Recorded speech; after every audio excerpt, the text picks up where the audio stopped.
Eh les gars, impro, vise. Vise bien, hein. Ouais, alors tu sais quoi? J'aime bien être bon vivant, parce qu'autrement, sans déconner, c'est la déprime. Donc, j'ai ma fleur de vie, hein. Ça me rassure, elle me réchauffe le cœur.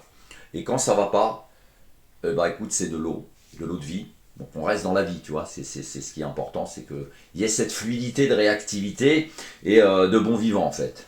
Ok. Ça c'est important. Bah maintenant comme ça tu le sais. Hein. Tu sais le rapport que j'ai avec la vie. Alors deux femmes se retrouvent au paradis. Attention, je ne suis pas en train de dire qu'il n'y a que deux femmes au paradis. Hein. Attention. Donc deux femmes se retrouvent au paradis et l'une dit à l'autre, mais qu'est-ce qui vous emmène ici?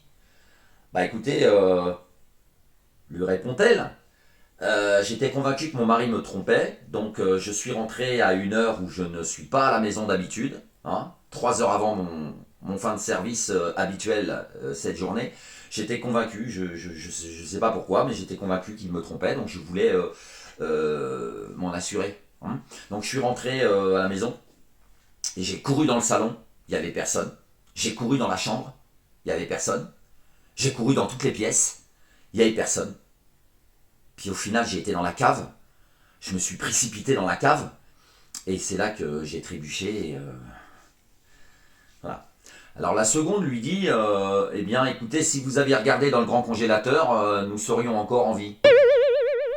Lors d'un dîner entre amis, entre deux couples d'une cinquantaine d'années, eh bien l'un des messieurs dit à sa femme tout au long du repas, l'appelant donc toujours dans la conversation, et effectivement vraiment tout au long du repas, avec des petits noms, ma chérie, ma puce, mon ange, mon amour, etc. Enfin c'était super mignon, c'est très agréable, et à la fin du repas, les deux hommes vont aux toilettes, et l'autre est stupéfait, il dit c'est incroyable, au bout de 30 ans de mariage, comment tu fais pour encore l'appeler par tous ces petits noms, c'est vraiment très surprenant, quoi.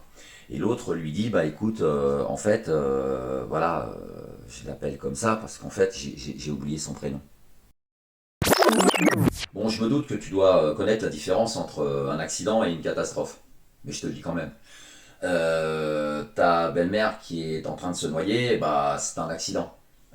Si tu la sauves, c'est une catastrophe. Le moujon, mi-mouton, mi-pigeon, est un hybride typiquement français. Fruit de la sélection naturelle politico-économique, il est remarquable par son comportement très docile. Avec son allure naïve et son incapacité chronique à anticiper le danger, il incarne l'individu lambda dans une société de contradictions. Omnivore jusqu'à l'extrême, le moujon consomme tout, taxes, factures, hausse des prix et parfois même ses propres frustrations. Il grogne un peu, mais il finit toujours par avaler. On dit même qu'il est capable de recycler ses colères en conversations stériles devant la machine à café. Capable de produire des roucoulements rauques et puissants, il donne parfois l'impression de vouloir changer les choses. Mais une fois, son cri poussé, il retourne brouter, convaincu que rien ne bougera. Une protestation ponctuelle, vite oubliée, comme ces manifestations qui résonnent le week-end avant de s'éteindre le lundi. Facile à domestiquer, le moujon suit le berger, sans jamais remettre en question la direction. Augmentation, restriction, inflation, il grogne, mais il avance. Et sa docilité fait le bonheur des éleveurs, des dirigeants. Productif malgré tout, il travaille dur pour produire un lait précieux, symbole de l'effort collectif. Ce lait enrichit surtout ceux qui le tondent, mais le moujon continue, convaincu que tout ira mieux demain. Avec autant de moujons dociles, et peu enclins à se révolter, qui tirera la sonnette d'alarme?